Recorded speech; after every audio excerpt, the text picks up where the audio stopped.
आठ श्रेणीर मानुषके आल्लाह माफ करबेन ना।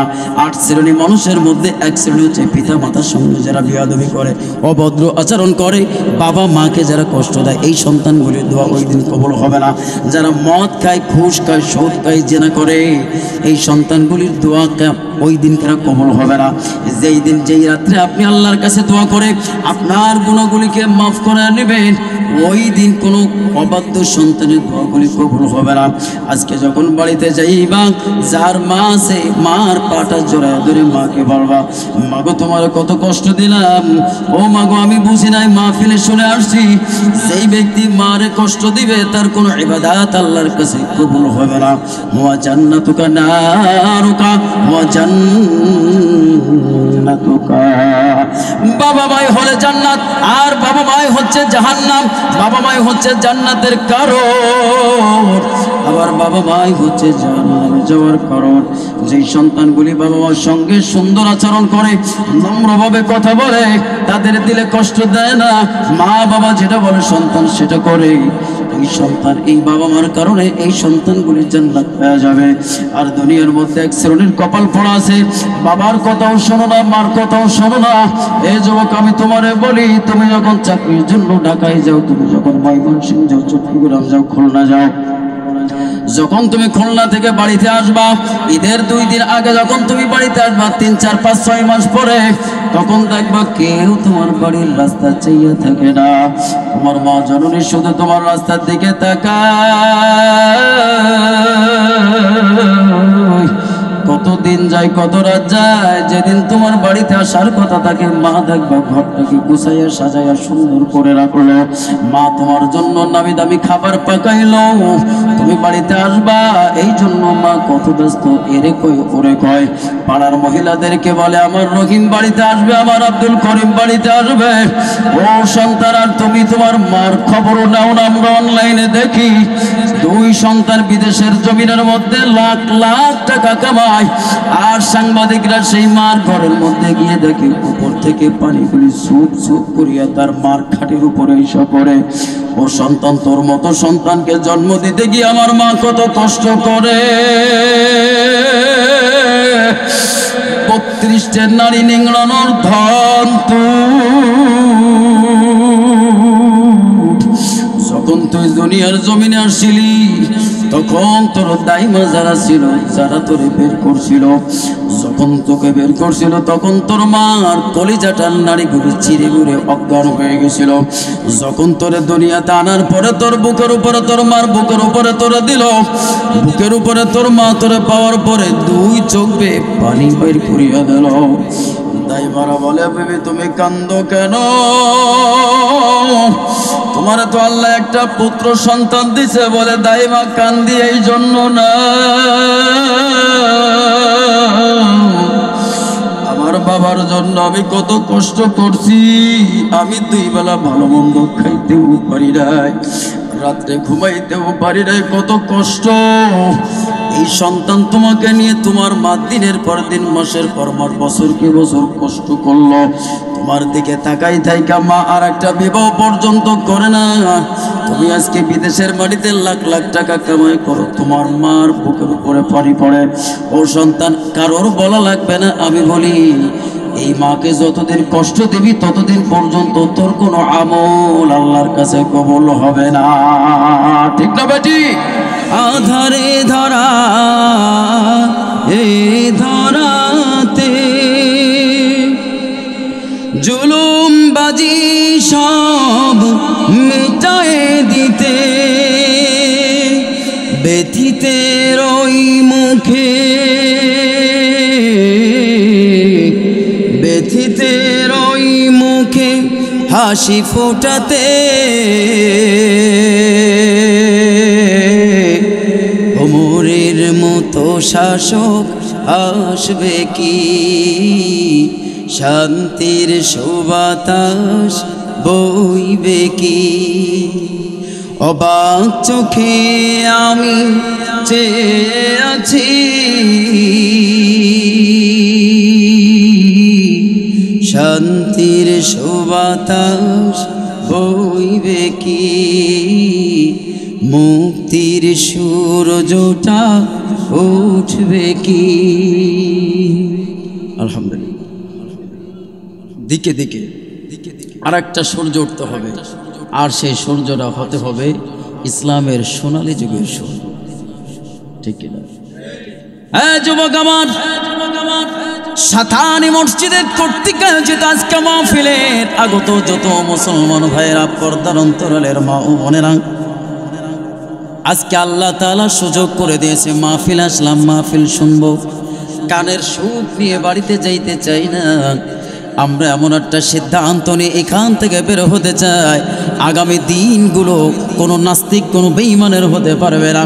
আগামীর দিনগুলি হবে জাকিরিন শাকিরিন, আগামীর দিনগুলি হবে আল্লাহওয়ালাদের দিন, আগামীর দিনগুলি হবে টুপিওয়ালাদের দিন, আগামীর দিনগুলি হবে দাড়িওয়ালার দিন, আগামীর দিনগুলি হবে পাগড়িওয়ালার দিন। ঠিক না বেঠিক? আবারও একজন ওমরের আগমন দুনিয়ার মধ্যে আনতে হবে, আর একজন খালিদ বিন ওয়ালিদের মতো সন্তান দুনিয়াতে আনতে হবে। মাগো, দুনিয়াতে যদি আনতে হয়, ও মাগো, দুনিয়াতে ওই সন্তান আনার আগে তোমাকে সুন্দর একটা মা হতে হবে। ঠিক না ঠিক? আমার আগে যিনি সামান্য কথা বলে গেছে, টাপুর টুপুর মা, বোঝে না, সে বোঝে না, পাখি জামা, এই পাখি জামার জন্য অনেক ছেলেরা, অনেক মেয়েরা মারাও গেছে। বরিশালে মনে হয় যায় না, বরিশালেই গেছে। পাখির ড্রেস তাকে কেন দেওয়া হলো না? বোঝে না, সে বোঝে না, সে আসবে বলে। এখন মনে করতে হবে হুজুরে এত খবর জানে কি বলে। ভাই এগুলো করবো না, ওগুলো সম্পর্কে নলেজ রাখবো। অনলাইন ফেসবুক তো ওপেন, আপনি ভালো জিনিস দেখতে গেলেও এগুলো চলে আসবে, কি করবেন? তো যখন দেখি না পুত্রবধূ এবং শাশুড়ির মধ্যে ঝগড়া, কি ব্যাপারে ঝগড়ার এই আইটেম এ পাইলো কোথায়, তখন তো দেখা যায় যে এ পাইছে হচ্ছে বোঝে না, সে বোঝে না। টাপুর টুপুর, ঝিলি, মা, কিরণমালা, সারা গায়ে জ্বালা, চুলকানির যে কি জ্বালা, কথা বলেন। এদের কাছ থেকে ফজলুল করিমের মতো সন্তানের আশা করলে খেজুর গাছ লাগায়ে, ওই খেজুর গাছ লাগানোর পরে, তেঁতুল গাছ লাগানোর পরে সেখান থেকে আপেল আশা করাটা যেমন বোকামি। এই জিনিস সংক্রান্ত বিষয় যেই মারা দিনের পর দিন, ঘন্টার পর ঘন্টা, সপ্তাহ, মাস, বছর ধরে এই জিনিসগুলি যারা দেখে, এদের কাছ থেকে শামসুল হক ফরিদপুরি এবং আমাদের উজানির কারি ইব্রাহিম সাহেব রহমতুল্লাহ আলাই, ইসহাক রহমতুল্লাহ আলাইয়ের মতো সন্তান আশা করাটা তার থেকে বেশি বোকামি। যারা বলেন ঠিক না বেঠি? খবর নিয়ে দেখো, খবর নিয়ে দেখেন, এই স্টেজ পর্যন্ত একটা সন্তানকে পৌঁছে দেওয়ার জন্য একজন মা, একজন বাবার কত ত্যাগ স্বীকার করা লাগছে। ঠিক না বেটি? আমার আম্মা আমাকে বলে, তোরে যে কবে গোসল করাইছি আমার তো মনেই, তোর গায়ে যে কবে তেল মাখাই দিয়েছে এটা আমার মনে নাই। সুন্দর একটা সন্তান স্টেজ পর্যন্ত পৌঁছে দেওয়ার জন্য একজন বাবা মা ত্যাগ স্বীকার করা লাগে কি লাগে না? বাজান রে, ইসহাক রহমতুল্লাহ আলাই যখন উজানি থেকে ফিরে আসবে, যখন সেখান থেকে খেলাফত পেল, পীর মুরিদের খেলাফত যখন পেল, ইসহাক রহমতুল্লাহ আলাই বাড়িতে আসলেন। ইসহাক রহমতুল্লাহ আলাইকে সবাই লাল মিয়া বলে ডাকতো, আপনারা জানেননি? রাঙ্গা মিয়া, রাঙ্গা মিয়া বলে ডাকতো। ইসহাক রাহমাতুল্লাহ আলাইহি তার কাছে একজন ফুফি লাগে, এই ফুফি তাকে দেখাশোনা করতো। একেবারে ব্লাড না হলেও অনেক কাছের মানুষ, ছোট্টবেলা থেকে ইসহাককে লালন পালন করলো। কিন্তু আজকে সেই দিনের ইসহাক আর আজকের দিনের ইসহাক এক নয়। তিনি উজানি থেকে এমন শিক্ষায় শিক্ষিত হয়ে আসছে, ওয়াটার ফটার ফটার করলেও বাবা মাই এক গ্লাস পানি দেয় না। উজানির কারি থেকে ইব্রাহিম সাহেব রহমতুল্লাহ আলাইহির দরবার থেকে ইসহাক রহমতুল্লাহ আলাই ওয়াটার, ম্যাঙ্গো এগুলি শিখে আসে নাই। যেই বিদ্যা শিখলে পরে মৃত্যুর সময় কালেমা কানা নসিব হয়, ওই বিদ্যা শিখে আসছে। ঘরের মধ্যে আসছেন, ঘরের মধ্যে পর্দা করে এই মহিলা এসে বলতেছে, রাঙ্গা মিয়া কই? রাঙ্গা মিয়া বলতে বলতে যখন রুমের দিকে আগায়, তখন রাঙ্গা মিয়া ভিতর থেকে চিকতেছে, বলে আমি তো আগের রাঙ্গা মিয়া না, আমি কিন্তু এখন পর্দা মানি। আল্লাহু আকবার। এখন উনি তো মনে করেন ও আবার পর্দা মানে, যে যারা আমাদের সন্তানদেরকে, আমাদেরকে যারা এইটাই বাইর করছে। আর ওর ক্ষেত্রে যদি আমি চাচি বা দাদি আমি কিন্তু আমার পর্দা করতেছি, আমি আর মহিলাদের সাথে দেখা দেয় না, আর হে কি মানবে? কিন্তু ওরে পেটেতে টানি বাইর করে দেন, কিসের পর্দা? এই কইই ঢুকাতো একটা চিৎকার মারছে, একটা চিক মারছে, দালাই যাও ওখানে, আর এক কদম সামনে দিও না। আমি ইসহাক রহমাতুল্লাহ আলাইহি বলছি আল্লাহু আকবার। চিৎকার মেরে জমিনের মধ্যে পড়ে গেছে। তার মা সন্তানের ব্যথায়, শামসুল হক ফরিদপুরি রহমাতুল্লাহি আলাইহি মায়েদের খবর জানো, থানবী রহমাতুল্লাহি আলাইহি মায়ের খবর জানো, বাইজিদ বুস্তামি রহমাতুল্লাহি আলাইহি মায়ের খবর জানো। গিয়ে দেখো কত দিনের পর দিন কাঁদতে কাঁদতে শুধু পথের দিকে তাকায় রয়েছে যে আমার আবু হানিফা কখন আসবে মাদ্রাসা থেকে। ঠিক না? কিচ্ছু হইতে পারি নাই, ওয়াল্লাহি আমি কিচ্ছু হইতে পারি নাই। বাড়ি যশোর, বরিশালে লেখাপড়া করেছি।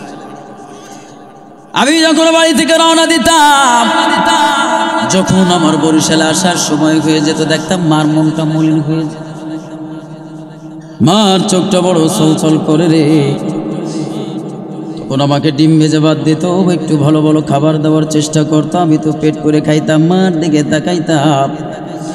ছোট ভাইটা যখন শুনতো ভাইয়া জোহরের নামাজ পড়ে দুপুরের খানাকে বাড়ি থেকে বিদায় নেবে, নাইটে আসতাম ম্যাক্সিমাম সময় বরিশালে। আজকে কালকের কথা না, 2005 সালে বরিশালে এসেছি, এইভাবে দিনের পর দিন কেটেছে। ছোট ভাইটা বিরহ ব্যথা সহ্য না করতে পেরে যখন শুনতো আমি জোহরের নামাজ পড়ে বাড়ি থেকে রওনা হব, আমার খাবারের আগে সে আগে খাবার খেয়ে বাড়ি থেকে উদাও হয়ে যেত। মা তাকে তালাশ করতো, আমি তালাশ করতাম, 20-25 টাকা তার হাতে দিয়ে যাব, আমি তাকে পাইতাম না। আমি যখন বরিশালের উদ্দেশ্যে চলে আসতাম, আমার মাকে দেখতাম নিজেও খানা খাইতো না, আমাকে গুছায় আগায় দিতে আসতো। তখন আমি দেখতাম রাস্তার বাঁকা বাঁকা যখন মোড়গুলি যখন পড়ে, আমি মাকে বলতাম মা গো তুমি এখন চলে যাও। বলে এই তো আরেকটুখানি যাব, এই আরেকটু যাই, আর একটা মোড় যখন ক্রস করে আমি বলি মা গো এখন বাড়িতে ফিরে যাও। বলে এই তো ওই সামনে থেকে ফিরে আসবো। দুনিয়ার মানুষ এইভাবে আস্তে আস্তে আস্তে আসতে আসল দিয়া চোখ মোছে, আর মার কাছ থেকে যখন বিদায় নিতাম, মাথার টুপিটা খুলে বলতাম মা গো একটা ফু দিয়া দে, রাস্তার যত বালা মুসিবত যেন তোমার সন্তানরে সইতে না পারে। দেখতাম মার চোখ দুটো ছলছল করে, চোখ ভেবে পারি পড়াই। বলি মা গো কান্দ কেন? বলে বাবা তুই যখন বাড়ি আসতিস পরনটা ভরে যেত, বাড়িটা মহিমায় হয়ে যায়। এই যে যাইতেছো, আমি 11 মাস পরে, 10 মাস পরে, 8 মাস পরে, সর্বোচ্চ রেকর্ড করেছি 11 মাস পরে বাড়ি গেছি। ও দুনিয়ার সন্তান রে, আজকে তোর মা নাই, তোর মা যদি দুনিয়ার মধ্যে বেঁচে থাকতো তোর জন্য এইভাবে পথের দিকে তাকাইয়া সময় কাটাইতো। ঠিক না? এমন একটা সন্তান জন্ম দেওয়ার পরে মা গো তুমি যদি ত্যাগ স্বীকার না করতে পারো, আমি বলে দিয়ে গেলাম শামসুল হক ফরিদপুরি সন্তানের মা হইতে গেলে ত্যাগের কোনো সীমারেখা না।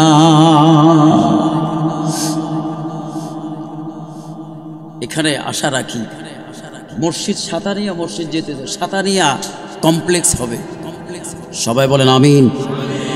মসজিদ হয়েছে, এখানে মাদ্রাসাও হবে, বলেন আমিন। রাজি আছেন না?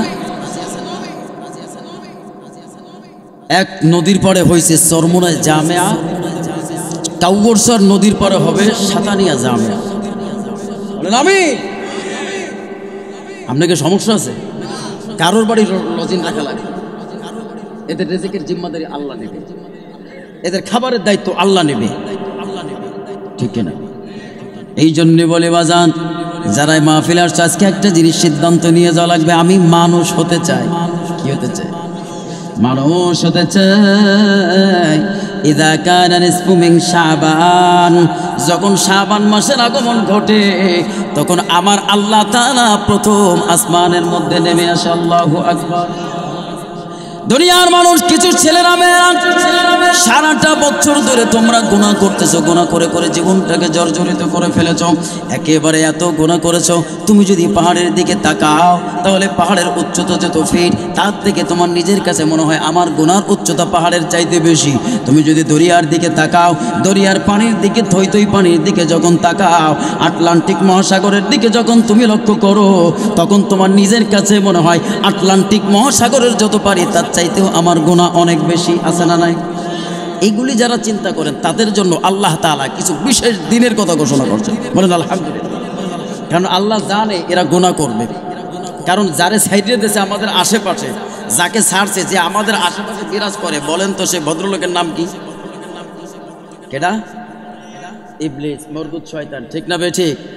ও এত পাওয়ারফুল, আপনি মাহফিলে বসছেন না, আপনার খোসায় খোসায় উঠাইয়া দেবে যে একটু শিশু দিয়ে আসো, একটু বাদাম খাইয়ে আসো, তোমার নাতি কুক দিচ্ছে, কাঁদতেছে, ফাঁক দিচ্ছে, ওরা একটু নিয়ে আসো, বা এখানে ঘুমাই পড়ে ওরে বাড়ি দিয়ে আসো। বিভিন্ন পলিসি করে রাজনীতিবিদ কয়টা পলিসি জানে, ওর চাইতে বেশি পলিসি জানে ইবলিস শয়তান। কেমনে ওরা এত ভাগাই দেওয়া যাবে? বলে কেন ভাগাই দিলে লাভ কি? বলে ভাগাই দিলে লাভ হচ্ছে ওই যে নাতিটারে সাথে করে নিয়ে আসছে, ওর বয়স 6 বছর, তাহলে এই কোরআনের বয়ান শুনতে শুনতে যদি দিলের মতো ফিট হয়ে যায় যে তাহলে মাদ্রাসায় দেওয়া লাগবে, তাহলে মাদ্রাসায় তো আমি যেতে পারবো না, তাহলে দিতে গেলে কারা দেওয়া লাগবে? নাতিরে। এই নাতিরে দেওয়া পর্যন্ত আগে ওরা ভাগাইতে হইল, আর না নাতিরে দিয়ে দিতেও পারে। এটা শয়তানের লস না? করতে আহারে কথা বোঝে না, লস না? তাহলে আজকে আমি বোরহানুদ্দিন যখন আপনাদেরকে ইসলাহ করাচ্ছি, আপনাদেরকে বোঝাচ্ছি, এইটা শয়তানের মনে হয় যে খুব লাভ, ক্ষতি না? তাহলে ছোট্টবেলা থেকে যদি আমার স্টপ করাই দিতে পারতো, যদি আমার এই লিবাসটা খোলা যদি স্কুলে ভর্তি করে দিতে পারতো, তাহলে আজকে তো আমি স্টেজে আসতে পারতাম না, আমি তো মানুষকে বোঝাতে পারতাম না। ঠিক না বেঠিক? এই কোরআনের ধারাবাহিকতা অব্যাহত থাকতে পারতো না। তাহলে কোরআনের ধারাবাহিকতা অব্যাহত থাকার জন্য কোরআনের ছাত্রের দরকার আছে না? না। এই জন্যই আল্লাহ তাআলা বিশেষ কিছু রজনীর কথা, দিনের কথা, মাসের কথা, দিনের কথা আল্লাহ তাআলা উল্লেখ করেছেন। বলেন আলহামদুলিল্লাহ। কারণ আল্লাহ জানে যাদেরকে আমি দুনিয়ার মধ্যে যে ইবলিসকে ছেড়ে দিয়েছি, এই ইবলিস এদেরকে জাহান্নামে নেওয়ার জন্য পায়তারা করবে, বোঝায় সোজা নিয়ে যাবে। কিন্তু এই মানুষগুলিকে বাঁচানোর জন্য আমি একটা দিন দান করেছি। বলবো সেই দিন নিসফু মিন শাবান। শাবান মাসের মধ্যে রজনী, শবে বরাতের একটা রাত আল্লাহ রাব্বুল আলামিন আমাদেরকে নসিব করেছেন। সামনে আগামী পরশুদিন শবে বরাত। মসজিদে অনেকে আসে কি আসে না? যুবকরা আসে, ইয়ংরা আসে, কিশোর ছেলেরা আসে। ও যুবক, আমি বোরহানুদ্দিন বলে গেলাম, আগামী পরশুদিন যখন তোমরা শবে বরাতের ইবাদত করার জন্য যারা মসজিদে আসবা, মসজিদে যারা আসবা ইবাদতই শুধু করবা, পরের গাছের তাল আর পরের গাছের কচি কচি ডাব আর পারবা না। আর পারিস নে বাবা, তোগো অত্যাচারে চাচার গাছের ডাব শবে বরাতের দিন থাকে না গাছে। আপনাকে দেখি এগুলো হয়। বাড়িতে টুপি একটা কবে পাইছে, কোথায় ছিল আল্লাহ জানে। মাগো আমি মসজিদে যাচ্ছি। যা বাবা, মা চিন্তা করছে আল্লাহ শুধু বান্দরামি করে। আব্বা যা, ওই যে মসজিদে এসে কোথায় থাহে এটা তো মাই জানে না। 3:30টার সময় বাসায় যায়, আমি তাহাজ্জুদ পড়ে একবারে জিকির আজকার করে আইছি। আর ওই চাচার খান্দি খান্দি নারিকেল আর ছোট ছোট মুসি একটাও গাছে নাই। আমি কি মিথ্যা কথা বলছি?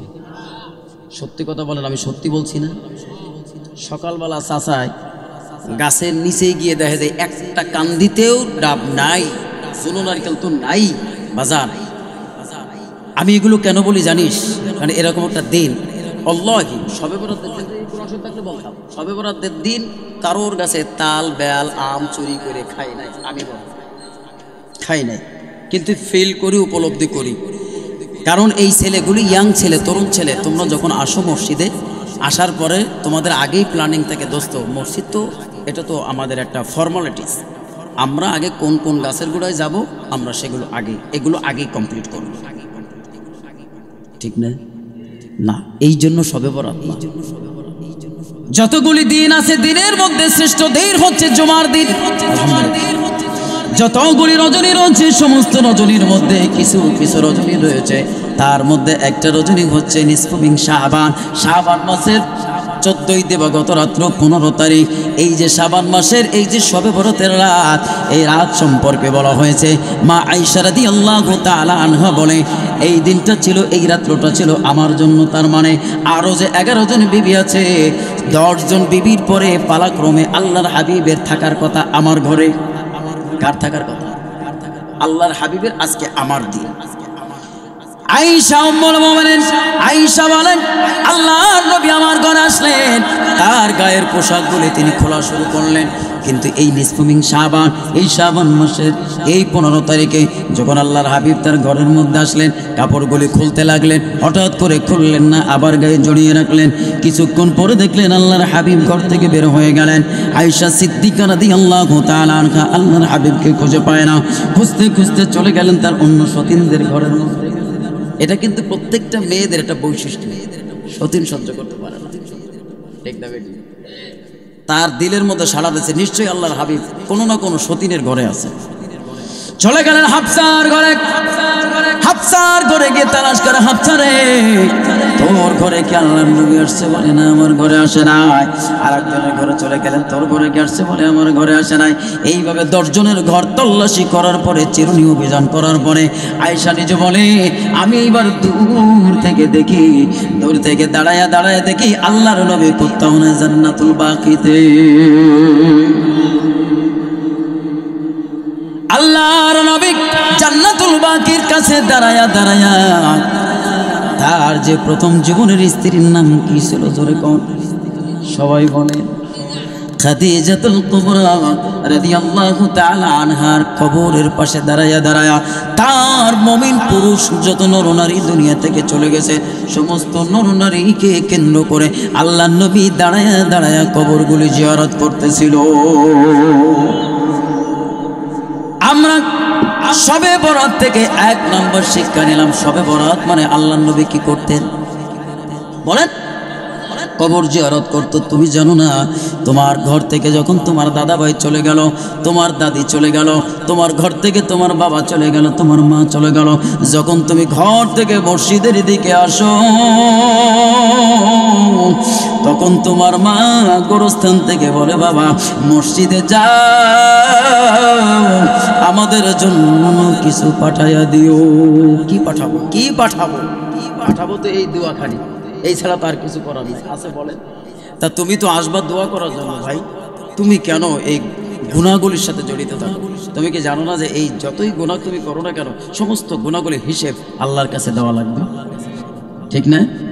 আসছো ইবাদতের জন্য। 1 নম্বর শিক্ষা পাইলাম যে তুমি শবে বরাতের দিন মসজিদে এসে কি করবেন? কি ইবাদত? প্রথম ইবাদতের নামটা কি? এই দোয়া করবেন। গোরস্থানের পাশে বসে আপনার আত্মীয় স্বজনের জন্য চোখের পানি ফেলে দোয়া করবেন, যেই দোয়াটা আল্লাহর হাবিব শবে বরাতের দিন জান্নাতুল বাকির পাশে কি দোয়া করছেন। আর ওই নবীর শিক্ষা আমাদের শিক্ষা, ঠিক না বেঠি? 2 নম্বর, সেখান থেকে ফোফাইতে ফোফাইতে দৌড়াইতে দৌড়াইতে আয়েশা ঘরে আসছে। তো আল্লাহর নবীও তার পিছ পিছ আসছে দোয়া করে আসে, দেখে যে আয়েশা হাঁপাইতেছে। হাদিসের মধ্যে যেভাবে আসছে, আয়েশা হাঁপাও কেন? বলে না ইয়া রাসূলুল্লাহ, আমি দৌড়াইতে দৌড়াইতে আসছি, এই জন্য হাঁপাচ্ছি। তখন আজকের রাতটা আয়েশা বলছে না যে আজকের রাত আমার জন্য? তো আল্লাহর নবী হিসাব মোতাবেক আয়েশাকে সময় দেওয়ার কথা না? তো আল্লাহর নবী এবার আয়েশাকে বলতে, আয়েশা রে আমি তোমার কাছে জানতে চাই আজকের রাতটা তো তোমার জন্য। ও আয়েশা, তুমি যদি আমাকে অনুমতি দাও, আজকের রাতটা তোমাকে না দিয়ে আমি আমার আল্লাহকে দিয়া দিব। আয়েশা আজকের রাত আমি তোমারে না দিয়া আয়েশা, আমি যে নামাজে দাঁড়ায়া যাব, সারা রাত দাঁড়ায়া দাঁড়ায়া আমি আমার আল্লাহরে রাজি এবং খুশি করে দিব। 2 নম্বর শিক্ষা কি? আহা, 1 নম্বর তো জান্নাতুল বাকিতে আল্লাহর হাবিব দোয়া করেছেন, সেই দোয়া আমরা করব গোরস্থানের পাশে দাঁড়ায়া দাঁড়ায়া। 2 নম্বর শিক্ষা কি করতে হবে? নামাজ পড়তে হবে। ও আল্লাহর বান্দা, 3 নম্বরে কোরআন তেলাওয়াত করতে হবে। কিন্তু কোরআন তেলাওয়াত তো আপনারা পারেন না, আপনি তো পারেন না, আপনার সন্তানও পারে না, আপনার সন্তানও পারে না, আপনার নাতিও পারে না, আপনার নাতিও পারে না, পরঘরের নাতনিও পারে না। অর্থাৎ আপনার গোষ্ঠীর মধ্যে কোরআনের সংস্পর্শে ছোঁয়া নাই, আছে না? নাই বললেই চলে। পড়বেন কিভাবে? পড়বেন কিভাবে? মসজিদের মধ্যে আসবেন আর কোরআন শরীফটা খুলবেন, কোরআন শরীফটা খুলে খুলে পৃষ্ঠাগুলো উল্টাবেন আর আঙ্গুল দিয়া দিয়া টানবেন। যদিও পড়তে না পারেন চোখের পানিটা ছাইরা দিয়া বলবেন, মালিক রে,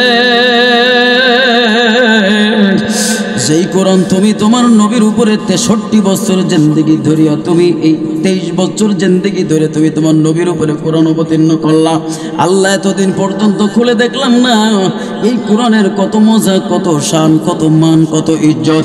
আয় আল্লাহ, আজকে শবে বরাতের রাত, এই রাত আমি আমার পরিবারকে দেই নাই, আমি আমার সন্তানদেরকে দিলাম না, আমি আমার কোনো বন্ধু বান্ধবকে আল্লাহ আমি দিলাম না। আয় আল্লাহ, আজকে রাতটা আমি তোমারে দান করে দিলাম। ও মাবুদ গো, কোরআন তো আমি পড়তে পারি না আল্লাহ, কোরআনের উপরে আমি আঙ্গুল টানতেছি, আল্লাহ তুমি কবুল করে না। আল্লাহ কবুল করতে পারে কি পারে না?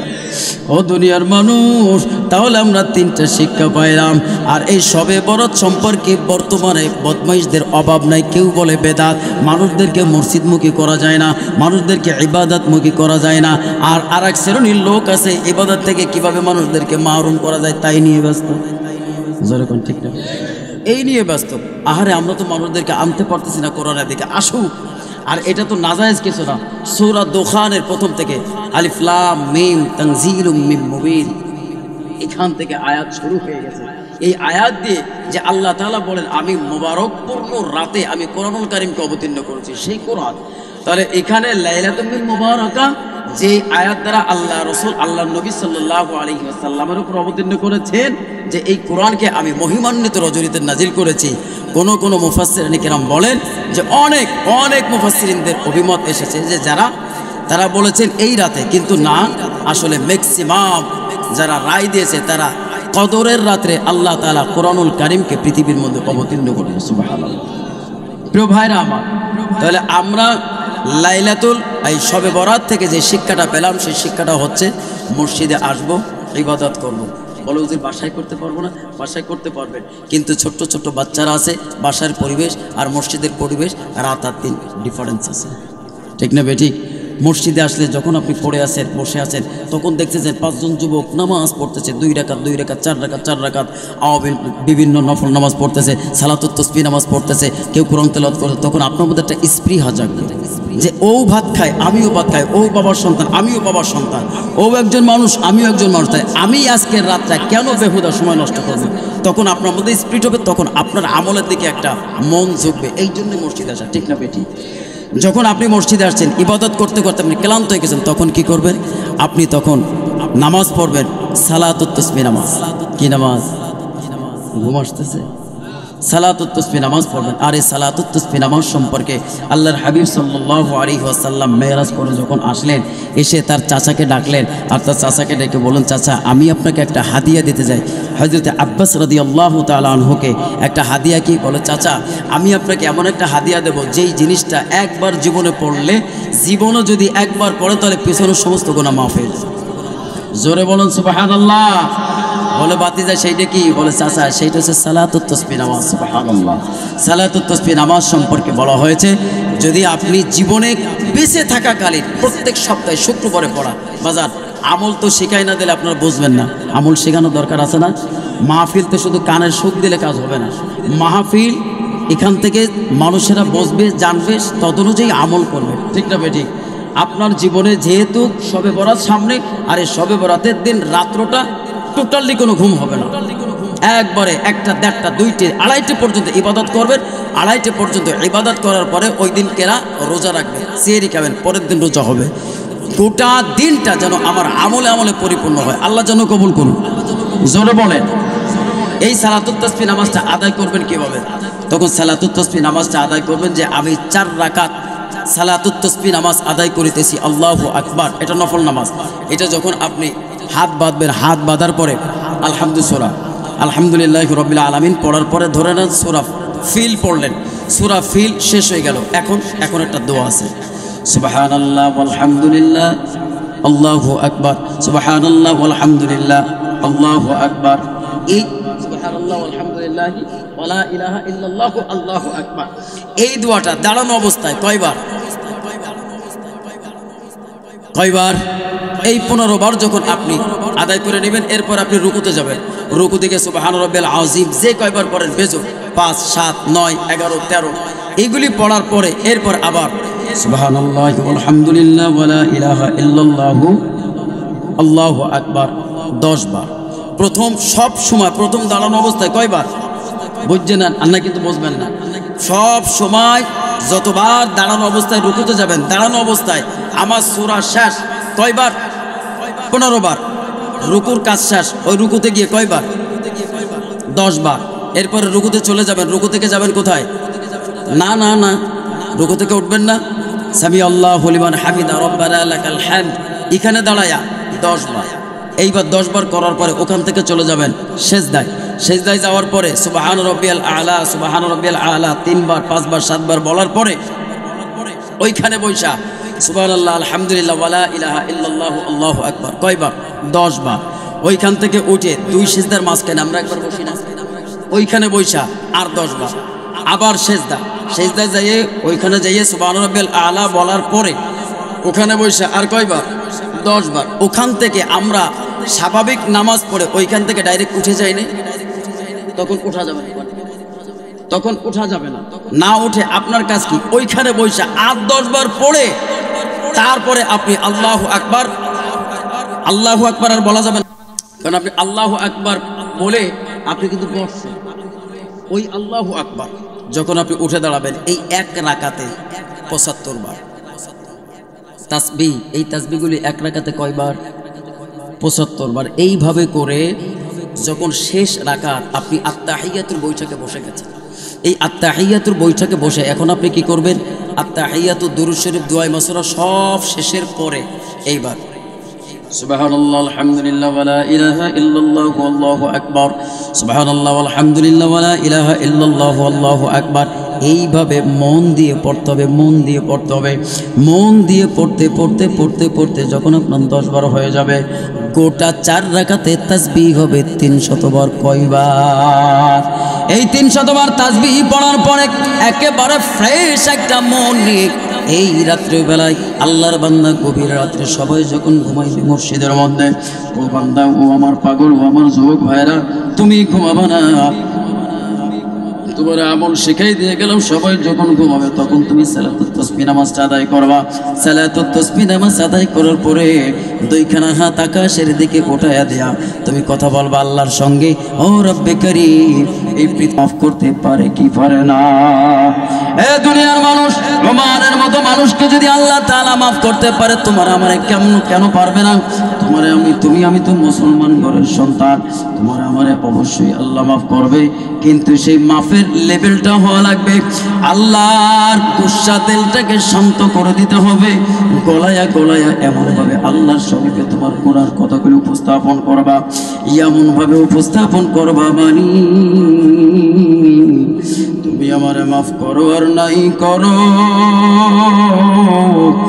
আমি কিন্তু তোমার কদম ছাড়বো না।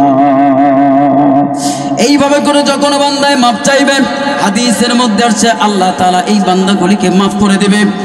একমাত্র কয়েক শ্রেণীর 8 শ্রেণীর মানুষকে আল্লাহ মাফ করবেন না। 8 শ্রেণীর মানুষের মধ্যে এক শ্রেণী হচ্ছে পিতা মাতার সঙ্গে যারা বেয়াদবি করে, অভদ্র আচরণ করে, বাবা মাকে যারা কষ্ট দেয়, এই সন্তানগুলির দোয়া ওই দিন কবুল হবে না। যারা মদ খায়, ঘুষ খায়, সুদ খায়, জেনা করে, এই সন্তানগুলির দোয়া ওই দিন কেন কবুল হবে না?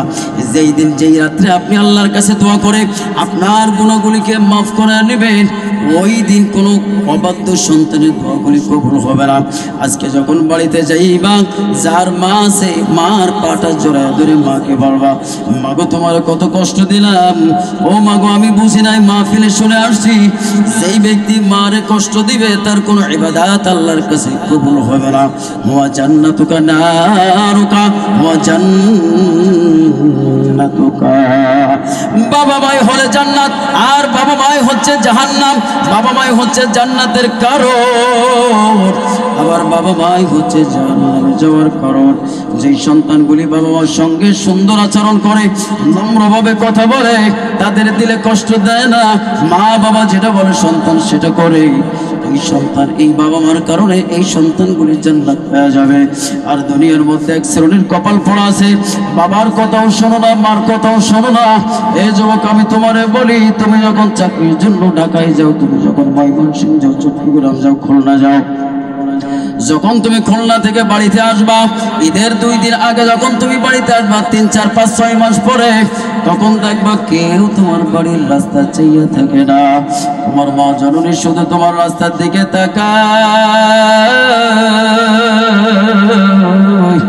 কতদিন যায়, কত রাত যায়, যেদিন তোমার বাড়িতে আসার কথা থাকে, মা দেখবা ঘরটাকে গুছাইয়া সাজাইয়া সুন্দর করে রাখলো, মা তোমার জন্য নামি দামি খাবার পাকাইলো, তুমি বাড়িতে আসবা। এই জন্য মা কত ব্যস্ত, এরে কই ওরে কয়। পাড়ার মহিলাদেরকে বলে, আমার রহিম বাড়িতে আসবে, আমার আব্দুল করিম বাড়িতে আসবে। ও সন্তান, আর তুমি তোমার মার খবরও নাও না। আমরা অনলাইনে দেখি 2 সন্তান বিদেশের জমিনের মধ্যে লাখ লাখ টাকা কামায়, আর সাংবাদিকরা সেই মার ঘরের মধ্যে গিয়ে দেখে উপর থেকে পানিগুলি সুপ সুপ করিয়া তার মার খাটের উপরে এসে পড়ে। ও সন্তান, তোর মতো সন্তানকে জন্ম দিতে গিয়ে আমার মা কত কষ্ট করে। 32টে নারী নিংড়ানোর ধন যখন তুই দুনিয়ার জমিনে আসছিলি, তখন তোর দাইমা যারা ছিল, যারা তোরে বের করছিল, যখন তোকে বের করছিল, তখন তোর মার কলিজাটার নাড়িগুলো চিরে ঘুরে অজ্ঞান হয়ে গেছিল। যখন তোরে দুনিয়াতে আনার পরে, তোর বুকের উপরে তোর মার বুকের উপরে তোরে দিল, বুকের উপরে তোর মা তোরে পাওয়ার পরে 2 চোখ বেয়ে পানি বের করিয়া দিল। দাইমারা বলে, বেবি তুমি কান্দো কেন? তোমার তো আল্লাহ একটা পুত্র সন্তান দিছে। বলে, দাইমা কান্দি এই জন্য না, আমার বাবার জন্য আমি কত কষ্ট করছি। আমি 2 বেলা ভালো মন্দ খাইতেও পারি নাই, রাত্রে ঘুমাইতেও পারি নাই, কত কষ্ট। এই সন্তান তোমাকে নিয়ে তোমার মা দিনের পর দিন, মাসের পর মাস, বছরকে বছর কষ্ট করলো। তোমার দিকে তাকাই থাইকা মা আর একটা বিবাহ পর্যন্ত করে না। তুমি আজকে বিদেশের বাড়িতে লাখ লাখ টাকা কামাই করো, তোমার মার বুকের উপরে পানি পড়ে। ও সন্তান, কারোর বলা লাগবে না, আমি বলি, এই মাকে যতদিন কষ্ট দিবি, ততদিন পর্যন্ত তোর কোনো আমল আল্লাহর কাছে কবুল হবে না। ঠিক না বেটি?